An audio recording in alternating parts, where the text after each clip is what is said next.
What's up, y'all? It's 10 at 3 time at Tennessee. How are you? Hope you're doing well. Hope everything in your life is going well here on this Tuesday, January the 13th, 2026, coming to you from WBIR World Headquarters, the room that I would still like to call 10 Streamerfeller Plaza, in which they repeatedly tell me I cannot call it that. Regardless, I think we're calling it the 10 Streaming Center. Here with Elijah Nixon and with Daniel back there on the ones and twos. Fellas, how are we today? Oh, I'm doing amazing. Beautiful Tuesday. Got a big game tonight for the Tennessee basketball Vols, so we'll see what that entails for them at Texas A&M. But I'm doing well. It's still playoff football alive for me. Yes, there is. We'll talk about that here in just a second because there absolutely is. Daniel, how you doing back there, man? Oh, I'm doing great. I'm flying solo. Happy to be here. Yeah, I have an interesting note here at the beginning of the podcast today. I'm sitting here looking at our my command HQ over here because for some reason, even though there's a lot of smart people here, they let someone like me get close to way too many buttons. One of them is a big button that just says help with an exclamation mark. And I am so tempted to hit that button just to see what it does. I'm probably not going to do it. Yeah, don't press that today. I think Tom instantly appears, but I'm not sure. I thought it was less. Tom just appears out of the ether. I thought it would be less. Enter Lord of the Streams, Tom Barclay. Here he comes. what if it's like the distress? It's like the SOS, and you get like Tom, Bob, Les. Todd Howell comes in. Was there weather situation? What's going on? That's like the bugle call at the end of Anchorman, where you assemble the news team. That's the first alert button. Wherever they are, around the world. You know what? I've often wondered since stepping into the TV world how, because someone's first stepping into it, have like I don't know, a million Anchorman jokes that just run through my head all day long. But I constantly think, I bet everybody in this building did that a long time ago and they're sick and tired of it, so I don't do it. But I think about them constantly, like all the time. And I have to pretend that they're not there in my head. But that's what I think the help button is the bugle call that Ron Burgundy sends at the end of Anchorman to assemble the news team. But and Baxter comes too, although Baxter would be Gus, of course, coming over from Fort Rucker, just about a mile down the road there. Yeah. We got a lot to talk about today. Tennessee remains active both ways in the portal. There's a lot going on there. One safety enters, one safety exits. We'll talk about that. We'll talk about Tennessee basketball. Got a big game tonight against Texas A&M, which scores about 100 and gajillion points per game. If you've never seen Buckyball, you're gonna have, I think, fun watching this. It also might feel a little bit hectic. It's a little bit crazy. These guys have scored 100 points. Let's see, 1, 2, 3, 4, 5, 6 times already this season, and they've gone up to 118 points in a game this season. So they get up and down. They shoot the rock. They force turnovers. They're hectic, which against the Tennessee team that does not always value the basketball at a high level. That's interesting, and we'll talk with Dwayne Brown II here a little bit later in the program. Tennessee's freshman forward. Got some stuff from him entering the game this evening. First, though, let's get into the portal, where in the past 23 hours, Tennessee has remained active.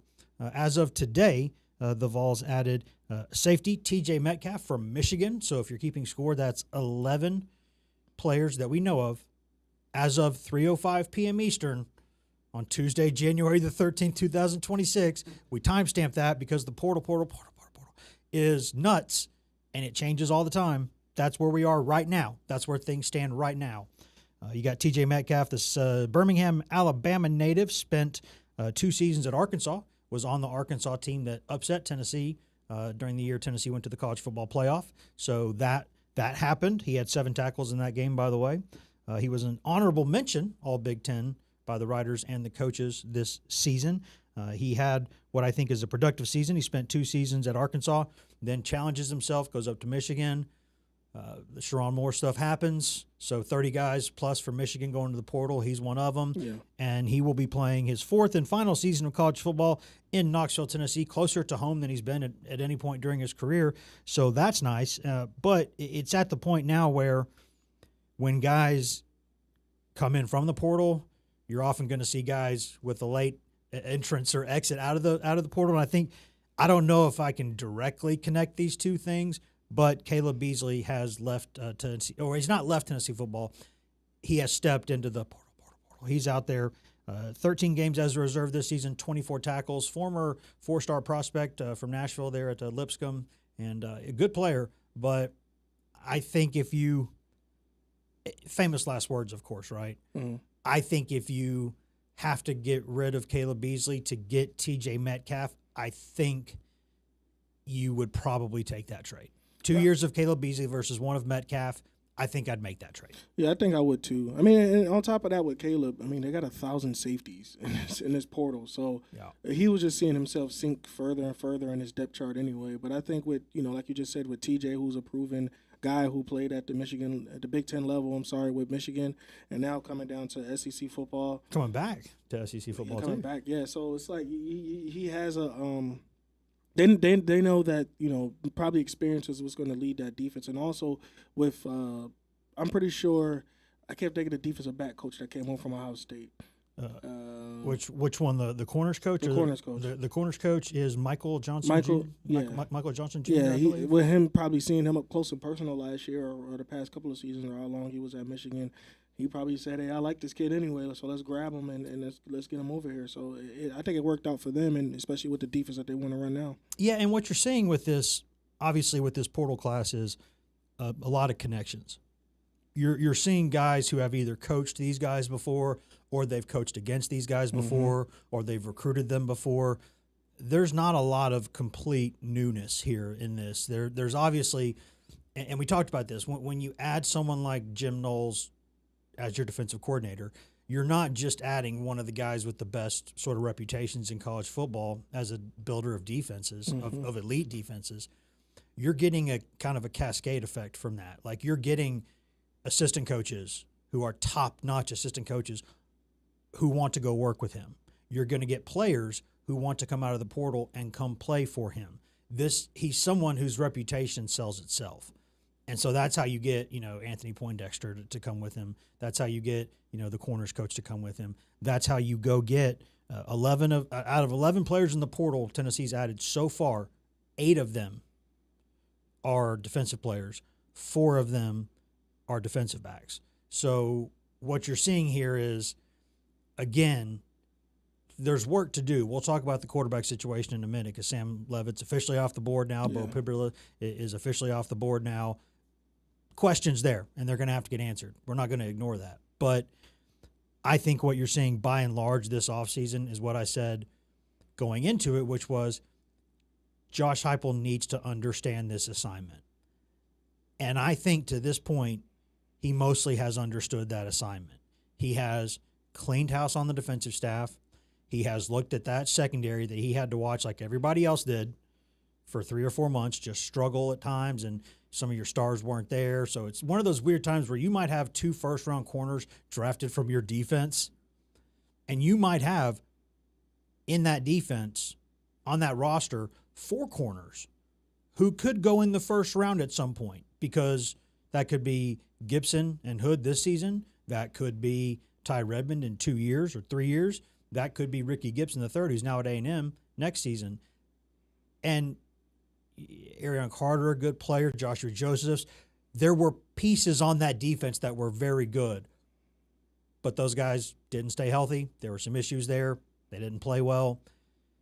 And so it would just be rare to me that you have a defensive roster that has 4 first-round corners or 4 first-round potential corners on it. Premium position, right? And you aren't a very good defense. But Josh Heupel understood that assignment. He has cleaned house with the staff, Elijah, and now he's saying, I needed to get dudes in this secondary, and I've gotten a couple guys and a couple potential dudes. And I agree, because that's what they needed last year. That was a big problem for them. So I think he's refueled and recharged at the linebacker position. I think he's refueled. I think he's pretty solid at the defensive end line position, but the secondary position was the most, because think about it, the departures that you just talked about. Jamal McCoy's gone, Colton Hood's gone, Ricky Gibson decided to leave. How do you replace these guys? You replace them with ballers, especially like we all talked about. It's a schedule that they have next year that they're going to have to play some guys coming in this building in Neyland Stadium, where you got LSU coming in, you have Auburn coming in, you have Alabama coming in, you have teams coming in that you're not trying to be their homecoming game. You know what I mean? So at the end of the day, they did what they had to do defensively, picking up those guys that can play well in the back end, because I think the front end is solid for Tennessee. It's just the back end. How do you fix that? And I think right now on paper it looks good. We just can't wait to see how it's all put together. And there was another edge addition last night that happened between. Again, we say we'll see in 23 hours unless it's the weekend. We say we'll see in 71 hours, but so many things can happen during that time. And Tennessee goes down and gets Jordan Norman, an edge player from Tulane who had, I believe, 6-7 sacks last season, something like that. And I will never say 6-7 intentionally, so don't go anywhere near that. I never said that saying, and I want that saying retired. But he had either 6 sacks or 7 sacks last season for Tulane. 6'4", 250. He's got good size, good presence. There's clips of him standing up, and there's some with his hand in the ground, affecting the quarterback, making plays. And so if you're going to lose Herring and you're going to lose Jordan Ross, well, go get 2 of the top edge guys in the portal. Boom, there you go. You've answered that question. I still think maybe you could use one more if it's the right guy, but they've got some guys coming in that they like too, and they're bringing back Christian Gass, a young player that they like there. And I still think there's a couple pieces on that defense that you absolutely would not turn down if you were able to get them. But here's what I like about this, Elijah. This is what I like. We'll talk about the quarterback questions in a minute, because they're legitimate questions, and we're not ignoring them. I will say this, though. If you're going to give benefit of the doubt to Josh Heupel in any way, there should be many where you give him at least some benefit of the doubt. But number one on that list, he'll put a good offense on the field. He'll put a decent offense on the field. He took Nico Iamaleava as a first-year starter who was a little bit limited, couldn't run the whole offense, got that team to the playoff and put some points up on the board, found ways to give those guys success, took care of the ball. He puts together offenses that score points. Now, have some coordinators maybe started to figure out some ways to give this system problems? Yes. But I think Heupel's also made some adjustments that have sort of added some wrinkles over time that have kind of evened that chess match a little bit. Like, I think what this team needed was new blood on defense, both in the coaching staff and in the personnel, because that's the area where, you needed to get better, because I don't know that Heupel, left to his own devices, would put together an elite defense. I think you give him some little coaching overhauls there. You give him some players that they needed, some dudes. I mean, look at Miami. Look at how many mistakes that team makes, but they're still going to play for a natty because the dudes are there and the dudes make plays. And if you still, I think, need a veteran quarterback, but I think they're going to be okay offensively for the most part. Better chance than not. Defense is where they just needed to make changes. Yeah, and I agree with you. It's just frustrating because I'm gonna say this. I wasn't a Tennessee fan for how many years as these guys are for the Vol fans. But a lot of Tennessee fans walking around New Haven, Connecticut. No, I don't think so. But I want to say that maybe they're ready just to see one complete team. One time they'll see the offensive side of the ball be great. Another year they'll see like a defensive side of the ball be great. They're just waiting to see one complete team. Like, I'm not saying that you have to have that 2019 LSU roster or that 2015 Bama roster or the 90s or 2000s Miami roster. I think they're just ready to see one complete roster and see how far that can go, because I think we all know that Josh Heupel's a special head coach. And I think that defensively, when Tim Banks in that 2024 campaign, I think that everybody had their hopes high because Josh Heupel finally had a defense.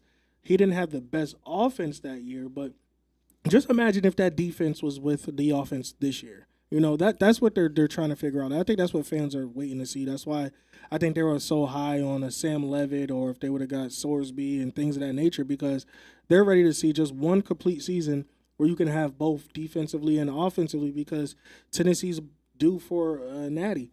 And I think fans want to see it, there's no doubt in my mind that Heupel wants to see it. I think he wants to see it. I think everybody in Knoxville want to see it, or Tennessee wants to see it in general. So I think that's what the frustration is when they talk about quarterbacks and things of that nature, is because the defense seemed like it's coming together in the portal, but they just now confused that, okay, who's the guy throwing the ball, because that's going to be the glue of it all. Yeah, and I think in 2022 they were close to having that, and then Hendon Hooker gets hurt. And that defense, I think, ended up around 22 points a game allowed, and that was including the 85 million points South Carolina scored in that game, where to this day people in Tennessee still believe that there was something fishy going on there with how much South Carolina knew everything that was happening that night. I don't know one way or the other.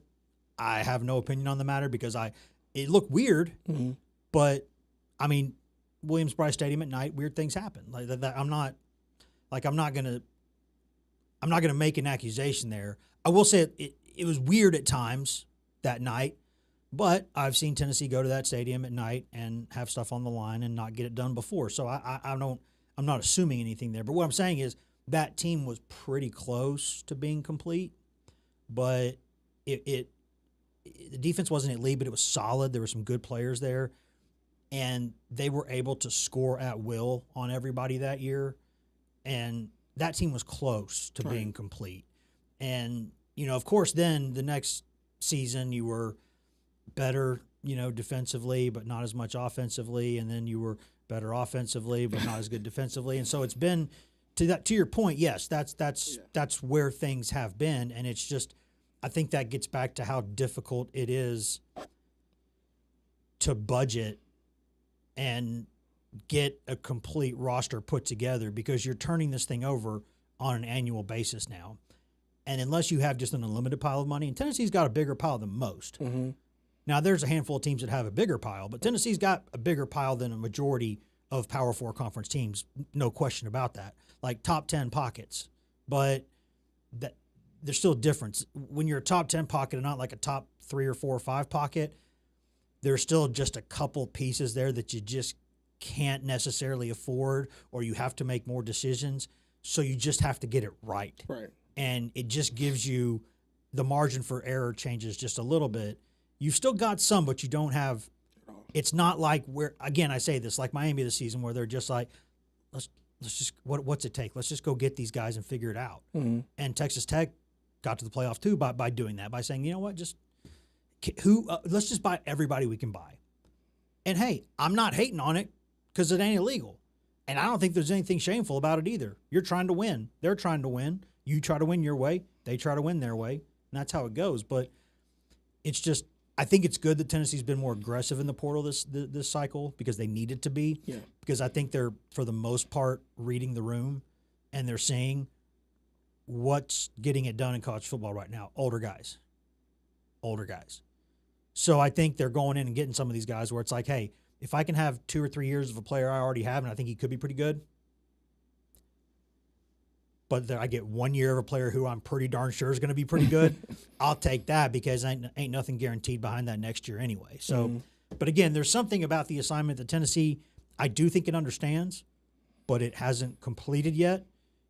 Just like a completed pass. Get where I'm going with this? Double entendres. We'll be right back here to discuss that right here with Elijah Nixon and with Daniel and with Wes Rucker right here on 10 at 3.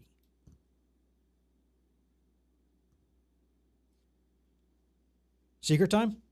Oh, yeah, it's secret time. We're on YouTube, we're in commercial on 10+. Do you think people knew that we were talking about quarterback there? No. Do you think they knew, hey, guys, what we're teasing here, there's one assignment they haven't completed yet, like a completed pass.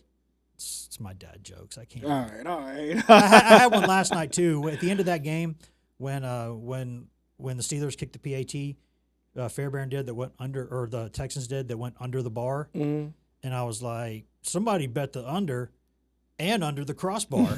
Hey-o! I was like, I'm telling you, man, with the wife pregnant again, the number of dad jokes are just coming in. It happens organically now. It's true. It's a real phenomenon. I'm telling you, the more children you have, the more dad jokes just enter your brain. And you just get cornier and cornier and cornier. That's crazy you say every single day. So my dad, mom, both have 6 kids. People think my dad is the funniest person in the world, and I don't see how. Because he has the power of 6 children's worth of dad jokes. I think he's so lame. But I mean, we got to bring him on the show one day, and then we'll let the people decide. Oh man, he does. That's be a trip. That'll be a trip. I think we should do it. That would be a trip. That's what I think we should do. I got a funny story about that. We went to I went to go get a haircut. I went to barbershop, and the dude came in there and looked at me and was like, "Man, I know you from somewhere." I said, "Where do you know me from?" He was like, "Your parents went to it's a school over here, East Austin East." Austin East. The Road Runners. My dad never stepped foot in Tennessee a day in his life. So I called my dad. I'm like, "You went to Austin East?" He said, "Oh, he must have knew about my past." No, he didn't. No, he didn't. Welcome back to 10 to 3. We had a good secret time there talking about some dad jokes, some Austin East Road Runners. Still, in my opinion, the best entrance. There's a couple entrances in East Tennessee high school football that are really cool. One of them has always been Oak Ridge, walking single file down that gigantic hill. It looks like they have like 175 kids on the team because they're going down there. Yeah. And then when Austin East takes the field, and the PA man it's a great day to be a road runner. I loved it. I hope they're still doing that because I covered a few games there when they did that, and I was like, this is awesome. I love it. I love it. You know what Tennessee fans would love, Elijah, is adding a veteran quarterback in the transfer portal, which we talked about understanding the assignment and how Josh Heupel, I would say, we talk about the difference in what I think and what I know. I can't sit here and say I know for certain that he totally understood the assignment, but I think pretty strongly that he has. Mm-hmm. Because he has retooled most of the things that you look at and go, that needed to change, right? As talented a kicker as Tennessee had, with as many bad times as there were in bad moments this season, probably made sense for all sides involved to make a change. Tennessee's made a change. He's gone over to Arkansas, and they've brought in Ranvier, the kicker from Louisville, right? A guy who's young and has a nice leg and kicked a bunch of 50-plus yarders. So then the defense, cleaning house there, retooling the secondary, keeping Ty Redmond, keeping Idris Farouk, but also having difficult conversations with some guys and kind of letting them go and bringing in guys who are more proven players at this level, right? And so, also making a decision on not, Ricky Gibson kind of spending that money elsewhere and getting some of these other guys instead. I think that's a pretty clear understanding of the assignment.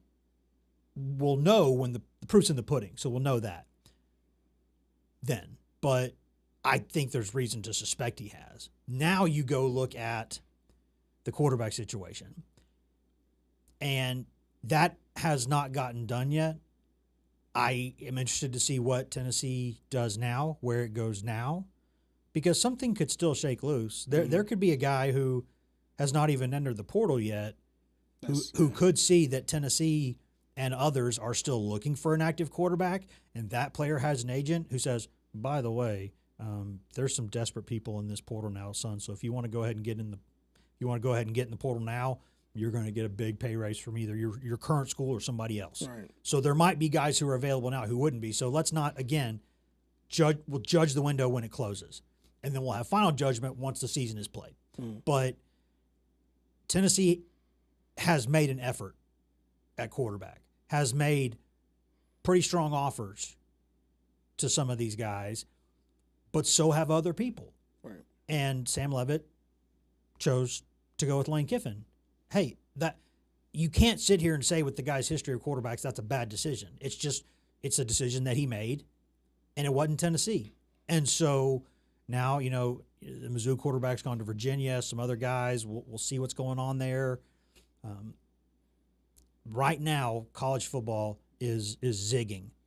They're going with older quarterbacks, grown men with experience, and those guys are getting their teams to the playoff. That's what's happening. Tennessee, if it does not go get a quarterback, a proven quarterback, a veteran quarterback, then Tennessee will be zagging when everybody else is zigging, because almost everybody else is that's trying to compete, that thinks they should be in the playoff next season or could be in the hunt. Most of those teams are going to have older quarterbacks. Mm-hmm. Tennessee would have, hey, 2 5-star freshmen, but they're still freshmen. And that is, if it goes that way, it's a risk. It's a risk because that's not what football is right now at the college level. It's just not. I agree with you. I think that they and first and foremost, I think they will have to get an experienced guy only because with Faison coming in, I think Faison would take over the helm by a year or two, honestly. Mm-hmm. So I just think they have to go with an older quarterback and not try to even invest into something that's going to take 2 years to put something down. Now, with that being said, is who's still in the portal? I don't know if that's Tennessee thing, but I think that what you just said you just knocked a couple people on the head. There may be somebody that's willing to get out and try to get in and know that Tennessee needs a quarterback and want to be desperate enough to come over. Not desperate. I don't want to say desperate. Want to come to Tennessee and compete. That's the thing that I think will happen with Josh Heupel. And I don't know who's available right now or what quarterbacks may want to do that. But right now, that's what it looks like. Because, the situation with Joey Aguilar, it handcuffed not only Joey Aguilar, but it handcuffed Tennessee. Because you don't know what can happen after them postponing them, the hearing that's going to be after the transfer portal. That's no guarantees for Tennessee at all. So, with that being said, I think that can happen. I think somebody will enter the portal, no contact clause. You know how they do with that. No contact clause, because I think Tennessee's already probably got some ears open with how they want to handle things, and we'll see what happens. I think the main guy that they really wanted declared for the draft, and I think it was Ty Simpson. I think that was the guy that they really he's still wanted. getting last minute offers, so there's still, unless something's happened this morning that I haven't seen, there are still people who are like, "Are you sure about that?" I mean, I've heard some large numbers being thrown in his direction, almost like maybe even slightly more than Carson Beck money to get him to come back for a season. Because you look at that, and right now, the quarterback from Longstreet, the quarterback from SC, has not committed anywhere yet. But right now, and this is at least according to the ratings from my former coworkers there at 24/7 Sports, other than the quarterback from SC, the top rated quarterback in the portal who has not picked a place yet is, drumroll, Jake Merklinger. So, yeah, I mean, they're and again, that's one rating system, right? Somebody else could have different rating systems. On3, Rivals, those guys, ESPN. There's different people out there, right? And I just, there are other guys out there who maybe would be better than Merklinger. But then again, maybe Merklinger ends up being a good player somewhere. Like, I was never enamored with him as a prospect. When I watched him, I never went, yeah, that's a, but again, I stress this, Elijah. There's so much we don't see for sure at a Tennessee football practice. For sure. Once, like, a couple weeks are done in preseason camp, we ain't seeing squat the rest of the year. We're just not. We don't. And so we see spring a little bit. We see the spring game.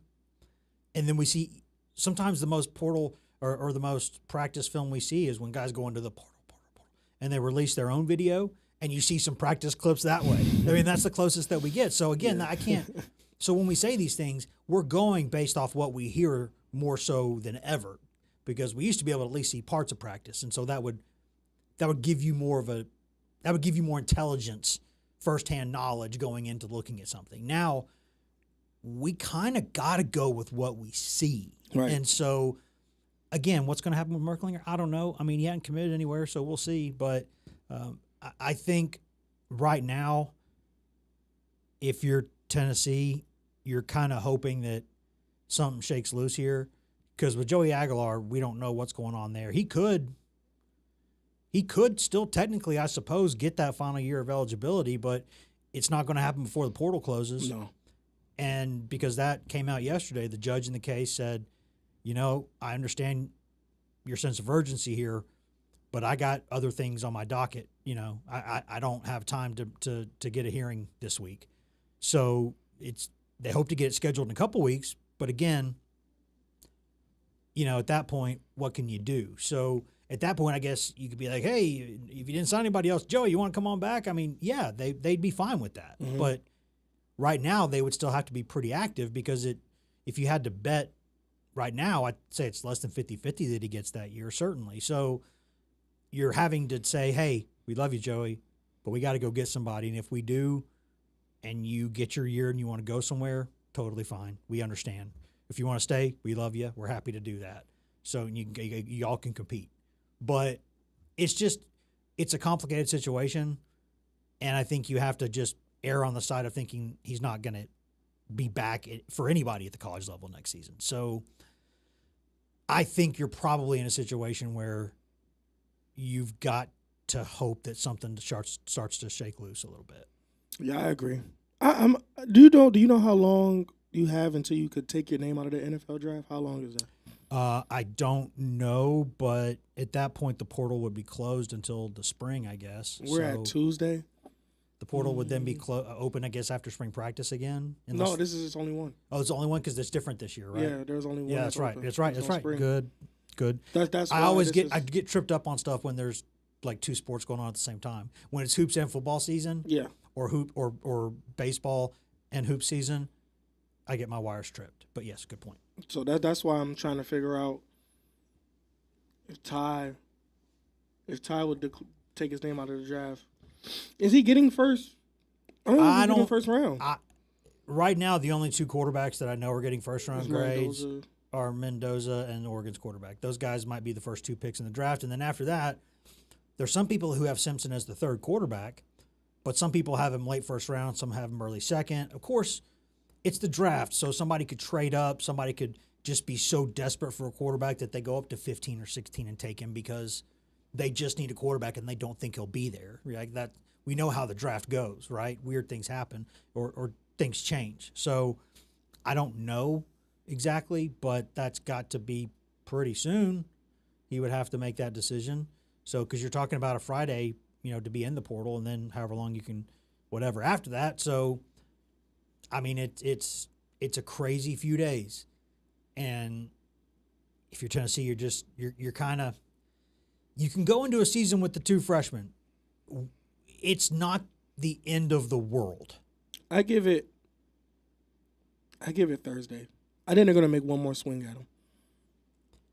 Yeah, I mean, they're still, hey, they've got a lucrative offer out there for Simpson. That's the one that he turned down originally to go into the draft, and Levitt was offered big money too, and chose to go to LSU for maybe slightly more, maybe around the same, but it's, you understand the decision. So I think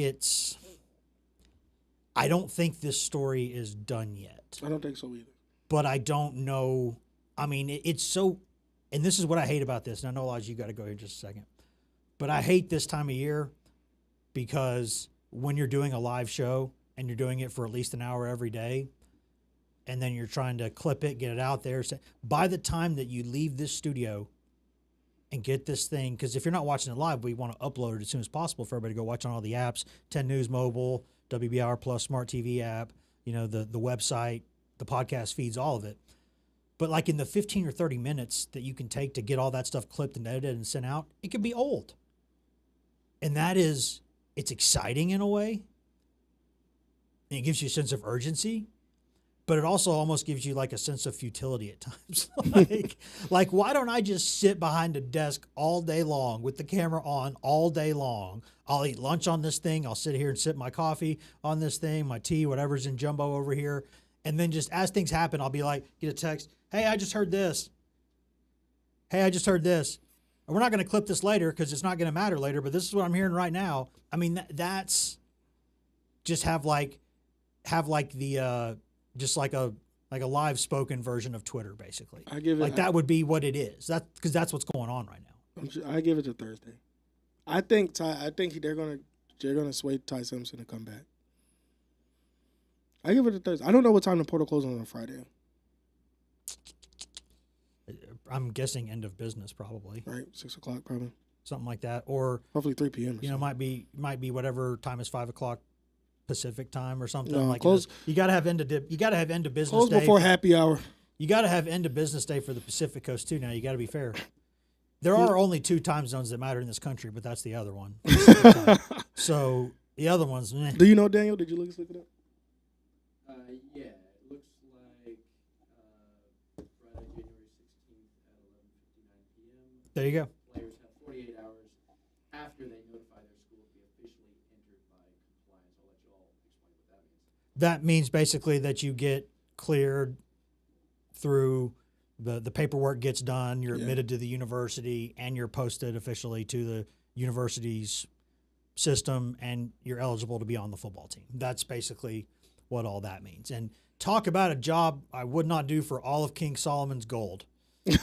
Compliance, NCAA compliance, Dr. No. Although they used to be known as Dr. No, now they're probably known as Dr. Maybe. Doctor, who knows? Right. I mean, that's kind of Dr. No is now Dr. Who knows because ain't nobody know. I don't know. They don't know. NCAA doesn't know. Right. Judges, they just go to judges and say, what do you know? And then judges say what they rule, and then, okay, cool, we'll do that. I mean, it's the Wild West out there. Which is exciting in a way, but also it's a bit much. It's a bit extra. It's a bit, there'll be part of me that will be very, very excited when the portal is closed. Oh, me too. I know 80% of me. Like it would be nice because at that point, hopefully the amount of messages will go down at that point. You can just kind of chill a little bit. Like but you don't chill, of course, because basketball has started in conference play. We're going to talk about that before we get out of here. We'll do that in the third segment when Elijah ain't here. But it's never slow. No. Because the portal closes. Well, guess what, guys? SEC conference basketball season is here. Then it's postseason basketball. And before that, college baseball season starts. And college baseball season matters quite a bit in Knoxville, Tennessee. So, and softball too. So there's always a billion things getting cranked up and going. But before we let you go here, Elijah, before you step out of here at the end of this segment, what your thoughts on the Rams still being in the playoffs and Emily Ray Cochran's Philadelphia Eagles being eliminated? EAGLES, eliminated. The Eagles, I thought they would make it to the NFC Championship game. I thought they were talented enough. I mean, Niners got that postseason dog in them. Yeah, it hit them. I feel bad. I know M wanted to go back to back, but somebody else got to win this year, and I think it'll be my Rams. I don't feel. I'm not trying to sound like this, but I'm not too amped about Chicago. I think Chicago's I think we'll hang 40 on them. It's that next round where I think we see Seattle. You better be ahead of them by 10 in the fourth quarter. Yeah. You better be ahead of them by 15, 20 in the fourth quarter. I think it's Seattle. I think Seattle next round. I think we will beat Seattle, but Seattle gives me more worries because we saw. You think twice. going into Seattle, beating that team, that defense, you think? I think we could do that. I think it's going to be tough, though. I think because this is our third time seeing them. Both games are decided by, I think our game was decided by 1 when we won. And then when they beat us, it was decided by 2. So it's not like it's a tit for tat. Well, it's the NFL. It's not going to be a rout or anything, probably. No. I mean, it's all these games have been great. But, I still think you shouldn't nobody should have let the Bills circle the wagons in the opener. Now they're going to Denver. That's the one to watch. I don't. That's the one to watch. I think you better be careful there. But you know what, Elijah? Thank you for being here with us today and giving us a few more minutes than you'd planned on. I know you got stuff to go do. So we'll let you step aside. Then we'll have secret time. We'll talk about you when you walk out. And then we'll come back and talk a little Tennessee basketball right here on 10 at 3. Secret time. Exit time. So can they hear you during secret time? Oh, yeah. We're live on YouTube. Yeah, we're live. That's why he's going to move the camera over now. We're moving. We're getting situated. I'm letting them watch you leave. No, don't let them watch me leave. All right, so it's not to let them watch I'm playing. Turn his mic off. Yeah. See, bud. You know what? What's that? That right there, the man who just exited, is the nicest man in this town. He's great. I've very rarely, I'm not going to say never, I've very rarely in my life been around someone who makes people as happy as consistently as Elijah does. If the happiest camera that you will ever see is the one walking behind him, like a POV shot of him walking around, and just everybody like having their day brightened. That's seriously what it is. Absolutely. That- Great representation of Connecticut and the South. Yes, yes. New Haven, Connecticut, not just known for pizza, also nice guys, Nice guy. right? Nice guy Nixon. Nice guy Elijah, nice guy Nixon, who's very excited about his Rams and should be. They're still kicking. They're still there. Byron Young tanking the boys, and Emily. That was a bad beat. Emily took that one pretty hard. She's been a little bit now. She'll put on a good face. Hopefully, we go cover the game tonight at Food City Center, and hopefully, she's going to put on a brave face and go out there and do the work. She always does. But and for them to lose, and one of the scores was that Jawan Jennings touchdown pass. If you go back and look at it, she had that post on Twitter that was like, literally any other day, Jawan, not today. Any other day, Jawan, any other day. But you know what? Dogs are going to dog. Dogs will dog. It's wild. Welcome back to 10 at 3. Now, just with Wes Rucker and with Mr. Daniel back there on the ones and twos. Elijah has gone to start punching things up for some 4 o'clock, some 5:30, some 6 o'clock stuff. Tonight, by the way, going to Food City Center, Tennessee against Texas A&M. I believe Emily and I will be taking the big rig down there. I think Elijah will stay here and anchor. I don't want to speak out of turn, but that's my most recent understanding of the plan for this evening. So that's where we will be this evening. And we might even do one of those fun 2 shots where me being like 2 feet taller than Emily and her standing on the top of a chair or a little, sometimes she stands on top of the suitcase just to make the height difference a little bit less noticeable. TV magic.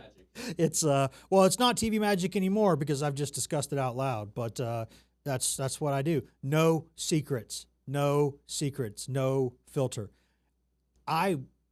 It takes everything I got, and I've never had a hot mic moment, never.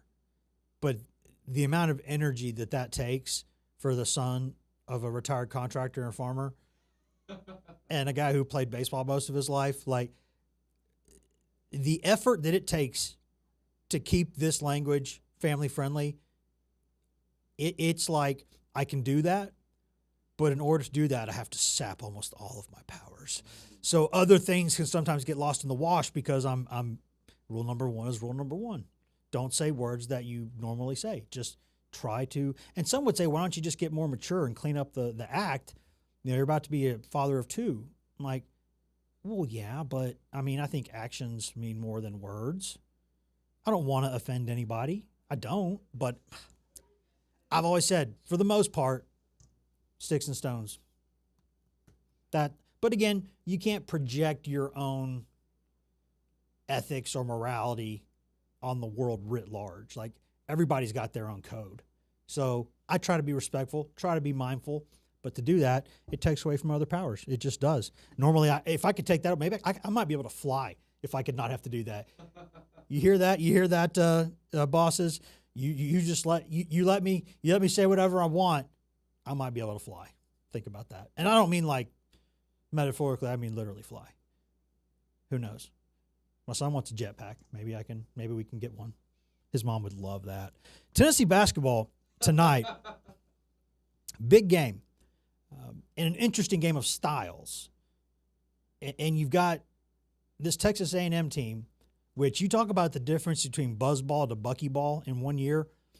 They've gone from like rock fight to like space lasers. They are putting up a stupid number of points on a routine basis. Now that also means they're giving up a lot of points, right?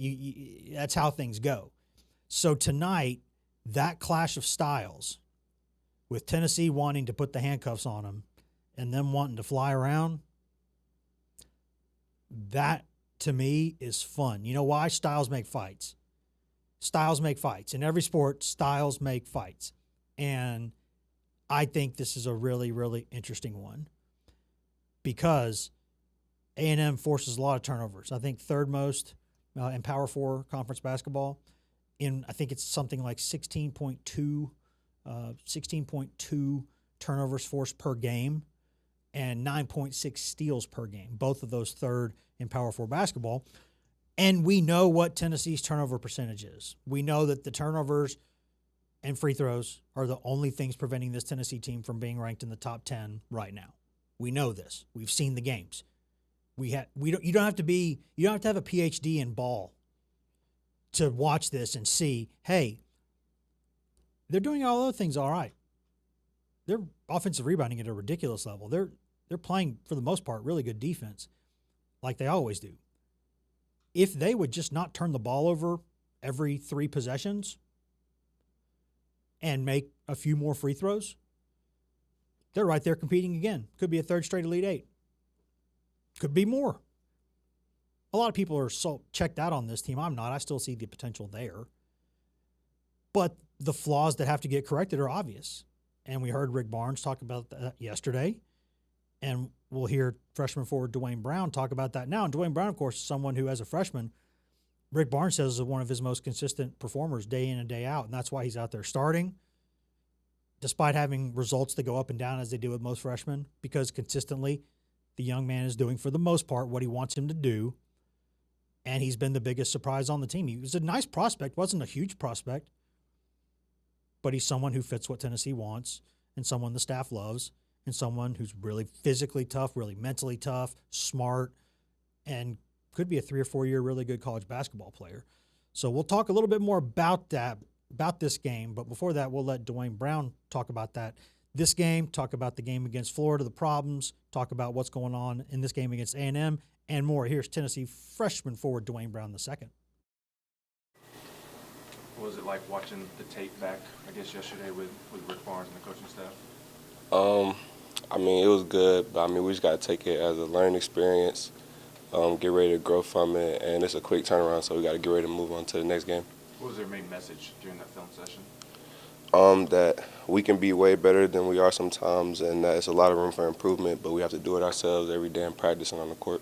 What's keeping y'all from that improvement? Really, I don't really think it's anything keeping us from it. I just think that as a team, we all just got to come together and play more together sometimes. And I mean, we got to look at ourselves in the mirror and just understand that if we want to be good, then we have to do the things that coach is telling us. Do you think everybody understands that message? You think in the locker room, from a leadership standpoint, from players, everybody's gets coach's message? I do think everybody's getting coach's message. Is just going to come to the fact that when is everybody going to actually do it and take action. As a freshman, you've already come so far this season. If you think about it, last year you were playing Alabama high school basketball. So coaches just praised your efforts, but what are you focusing on for this next game with Texas A&M? Me personally, I definitely need to focus on my defense and just playing harder and playing much faster and matching the physicality of the team that we're playing. I mean, every game is different. Every game is going to be ref differently, so it's just kind of being got to be able to adjust to each game and then play better from there. Having gone through 3 games in the league now, how would you describe the physicality? Because you didn't play in the Houston game. You were sort of some limited minutes in Vegas out there against some of the more physical teams. After 3 games in the league, what do you describe the physicality of this league like? I mean, it's definitely very different, very aggressive. Refs choose how they want to ref games on every night. So just like GP always says, that we got to come out and set the tone and set the physicality for the game. And I feel like if we can do that every night, then we'll be good. Rick had said that you're one of the most consistent players. How do you get that consistency out of the rest of the front court? I mean, I don't know. I mean, that's just, I guess, come within themselves. Building on that, what do you think's allowed you to earn that praise from Rick Barnes as the most consistent guy in the front court? I mean, I think it's really just coming in to work every day, listening to what he's telling me, listening to what all the coaches are telling me, and not listening to anybody outside of the coaching staff. What do you feel you can take from the matchup with Ruben over the weekend and carry with you throughout the rest of SEC play? I mean, I think I could take a lot from him. He's a great player. He does a lot of great things. So, I mean, being able to go up against that and play against that, I can learn a lot from him, physicality-wise, rebounding-wise, scoring in the paint-wise, and I just got to learn from him. What stands out about Texas A&M? They are the first leading team in turnovers in the SEC. They're going to play very fast and they're going to shoot shots. So, I mean, we got to get back in transition, and we cannot turn the ball over. Talked to Bishop the other day about just the difference of playing home on the road. He was talking about trying to get that mindset, that we can't be beaten on the road, same as here. Why do you guys feel like you have that mindset? As long as we're playing here at Tennessee, we can't lose. It's not that we don't have that mindset on the road, but it's just that a road game is definitely different. It's definitely hard. You got to create your own energy because you may not have as much fans in the building as the other team. It's not as loud when you do things as it is to being at home, but we're going to get through that and we're going to play well. That's Tennessee freshman forward Dwayne Brown II. Speaking about Tennessee's, let's call it what it was, that dirty diaper down there at Florida on Saturday. It was repulsive. When Rick Barnes after a game has to come out and say that there were stretches of that game that were some of the worst that he's ever seen from any team he's ever coached. And he, by the way, said that's his fault for people keeping score at home. We say Rick Barnes never says that. We talked about that yesterday, talk about it a lot. He actually did say it that time, so he always thinks it, but now he's trying to get better about saying it because he knows that people, for some reason, want to hear it every single time. So that is what it is. He did take accountability for that, and that's fine. He's the coach. But it ultimately is his responsibility. I would say that when someone's been coaching as long as he has and has teams that usually take care of the basketball, and these are highly regarded talents that are on his team, some of these turnovers I put squarely on the players. You're coached every single day. You know where you're supposed to be. You know where the ball's supposed to be. You're not supposed to drag your pivot foot. There's little things that are happening. You know that when you catch the pass, you need to be standing inbounds. Everything comes back to a coach. That's fine. I get it. They're paid what they are. Of course, now some of the players are paid more maybe in some cases. But, not quite as much not more than Rick Barnes, I don't think. But regardless, there are issues there, and they need to get them sorted. And tonight is so fascinating because A&M scores so many points that you would think that they are one of the highest rated offenses in the country. In some ways they are, but efficiency-wise, they're 52nd in terms of just pure offensive efficiency rating. Tennessee, meanwhile, is 46th. So even though Tennessee does not score as many points as A&M does it and turns the ball over quite a bit, still Tennessee's offense is rated a bit higher. And defensively, Tennessee's defense rated, let's see here, usually around the top 10, usually around the top 5. Right now, 13 nationally. They'll probably go a little bit up. That's not normally where they are. They need to be a little bit better than that. But A&M, you would think with the number of points they're allowing, the defense is just abysmal, but it's really not. Defensive rating-wise, 56th. So that's not, it's not elite. It's also not bad. It's okay.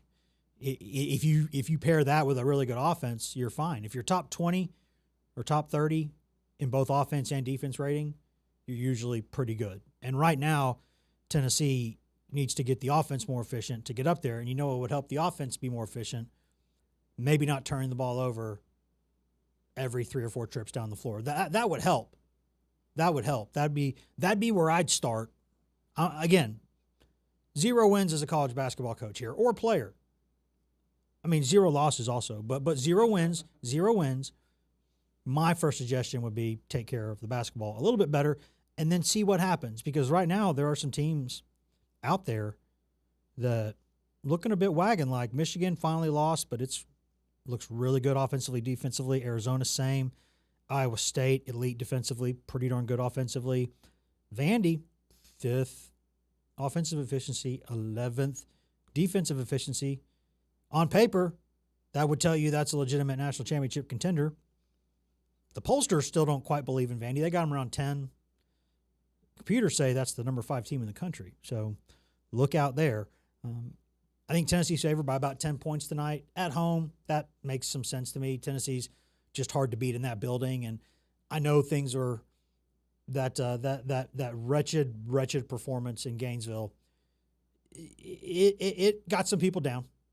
But it's a 7 o'clock game here at Food City Center. It's going to be loud. It's going to be fine. Tennessee is usually okay in these games. But it's important, man, because whether you win or lose this game, on Saturday you got Kentucky coming to town, And that's a desperate Kentucky team that does have talent and has also not quite put it together. So that will be a barn burner on Saturday between two just hungry teams that should be better than they are. They're still good. They're okay. They're fine. They just both should be better. Kentucky, arguably most expensive roster in the country. There's a reason why they've been booing Pope. There's a reason why they've been booing these guys. Like, they need to get it going. The expectations in Lexington are what they are. But that's another day. Today's about the Aggies. Today's Texas A&M coming up here, and it's a big game. I think Tennessee will win it. I don't normally pick Tennessee to lose games in Knoxville. It hasn't happened much in the past 8 years or so. It just doesn't happen very often. It's Kentucky's come in and done it a couple times.